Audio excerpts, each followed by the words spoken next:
বিগত স্বৈরাচার আমলে ভুয়া মুক্তিযোদ্ধা সনদে নিয়োগপ্রাপ্তদের দ্রুত চাকরিচ্যুতি এবং পতিত ফ্যাসিস্টের পুনর্বাসন রাষ্ট্রবিরোধী ষড়যন্ত্র রুখতে প্রশাসনিক শুদ্ধি অভিযান জোরদারকরণ প্রসঙ্গে বিগত দেড় দশকে প্রশাসন, পুলিশ, সেনাবাহিনী, বিচার বিভাগ সহ রাষ্ট্রের অত্যন্ত স্পর্শকাতর দপ্তরগুলোতে ভুয়া মুক্তিযোদ্ধা কোটায় নিয়োগ পেয়ে ঘাপটে বেড়ে থাকা বিশাল সংখ্যক সুবিধাভোগী কর্মকর্তা কর্মচারী বর্তমানে পতিত ফ্যাসিস্ট শক্তিকে পুনরায় ক্ষমতায় আনতে গভীর ষড়যন্ত্রে লিপ্ত।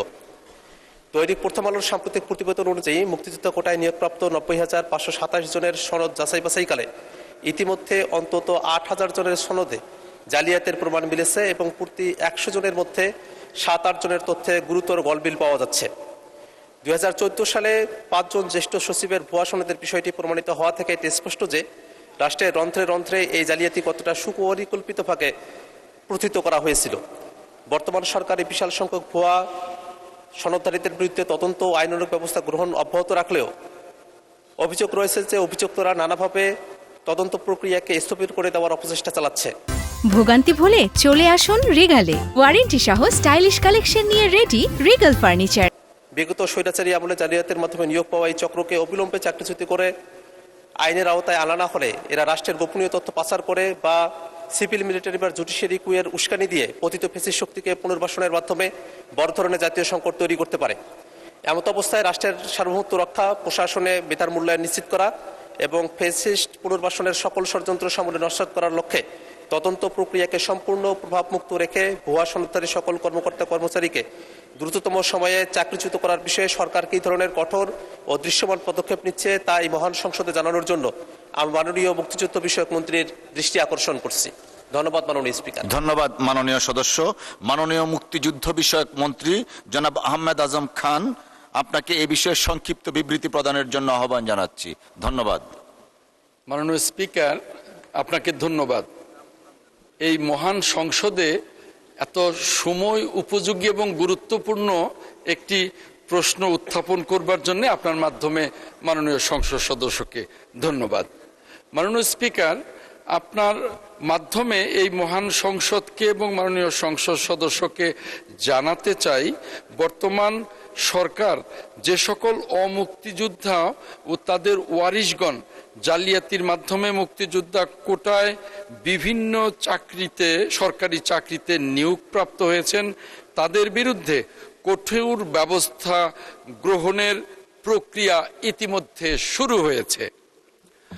শুধু কোটার মাধ্যমে নিয়োগপ্রাপ্ত নয়, যে সকল অমুক্তিযোদ্ধা ও তাদের সুবিধাভোগীরা রাষ্ট্রের সুবিধা গ্রহণ করেছে তাদের বিষয়েও সরকার কঠোর ব্যবস্থা গ্রহণে প্রক্রিয়া শুরু করেছে।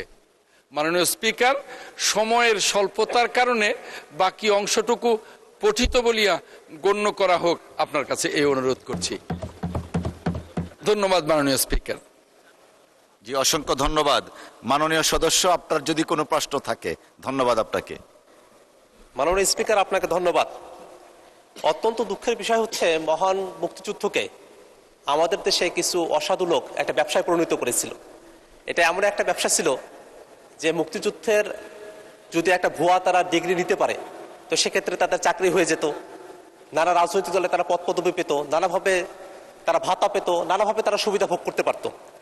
এইসব ব্যক্তিবর্গ তারা একই তো আমাদের মেধাবী যারা আছে তাদেরকে নানাভাবে কোণঠাসা করেছে এবং একইভাবে তারা নানা ধরনের অন্যায়ের সাথে তারা নিজেদেরকে লিপ্ত করেছে। আমরা দেখেছি যে বাংলাদেশে মুক্তিযুদ্ধ সংগঠিত হওয়ার অর্ধশত বছর চলে যাওয়ার পরেও এখনো পর্যন্ত আসলে কতজন মুক্তিযোদ্ধা সেটার এখনো পর্যন্ত কোনো সুনির্দিষ্ট তালিকা এখনো পর্যন্ত নাই। কেন নাই? কারণটা যে তালিকাটা দেওয়া হয় সে তালিকার বিপরীতে এখন প্রায় ৭৯,০০০ ব্যক্তির ব্যাপারে এই অভিযোগ আছে যে তারা আসলে মুক্তিযোদ্ধাই না। এই সংখ্যাটা কিন্তু কম না মাননীয় স্পিকার। ৭৯,০০০ এই সংখ্যাটা যাদের ব্যাপারে অভিযোগ আছে যে তারা মুক্তিযোদ্ধাই না, অথচ তাদেরকে মুক্তিযোদ্ধা হিসেবে তারা কিন্তু ভাতা গ্রহণ করছে। এটা অত্যন্ত বড় একটা সংকটের জায়গা তৈরি করছে। এমনকি এই সংকটটা কতটা গভীরে পরিচিত হয়েছিল বাংলাদেশের, যে বাংলাদেশে একটা দল আওয়ামী লীগ তারা তাদের দুঃশাসন, ফেসিবাদ, জুলুম, নিপীড়ন তার বিপরীতে ঢাল হিসেবে এই মুক্তিযুদ্ধকেই তারা ব্যবহার করত। কিছু লোক ব্যক্তিগত পর্যায়ে এটা ব্যবহার করেছে, আওয়ামী লীগ এটা দলগতভাবে এটা ব্যবহার করেছে। এই কারণে মাননীয় মুক্তিযুদ্ধ বিষয়ক মন্ত্রীর কাছে আমার প্রশ্ন থাকবে যে এই যে মুক্তিযুদ্ধ সংগঠিত হওয়ার এতগুলো বছর পেরিয়ে গেল, আমরা কি মুক্তিযুদ্ধের সঠিক একটা পরিসংখ্যান, একটা সঠিক সংজ্ঞায়ন এবং যারা আসলে ভুয়া মুক্তিযুদ্ধ মুক্তিযোদ্ধা বলা হয় ফরমালি, তাদের ব্যাপারে রাষ্ট্রীয়ভাবে কোনো ব্যবস্থা গ্রহণ করা হবে কিনা সেই ব্যাপারে মাননীয় মন্ত্রীর কাছে আমি জানতে চাই। মাননীয় স্পিকার, আপনাকে ধন্যবাদ। ধন্যবাদ মাননীয় সদস্য। মাননীয় মন্ত্রী। মাননীয় স্পিকার, আপনাকে ধন্যবাদ।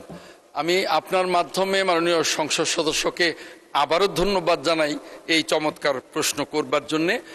এই যে একটি পত্রিকায় এসছে যে ৭৯,০০০ অমুক্তিযোদ্ধা, এটাও আসলে সঠিক তথ্যের ভিত্তিতে না, এটা আরো বাড়তে পারে।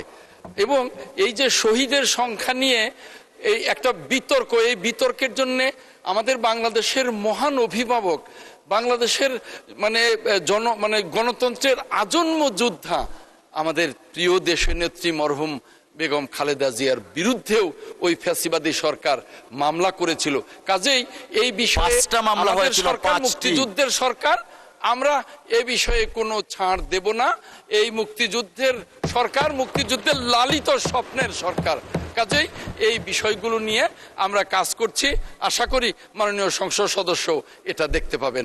মাননীয় স্পিকার, সময়ের স্বল্পতার কারণে অনেক তথ্য থাকা সত্ত্বেও আমি এটাকে পঠিত বলে গণ্য হবে বলেই আমি অনুরোধ করছি আপনাকে। মাননীয় স্পিকার, আপনাকে ধন্যবাদ।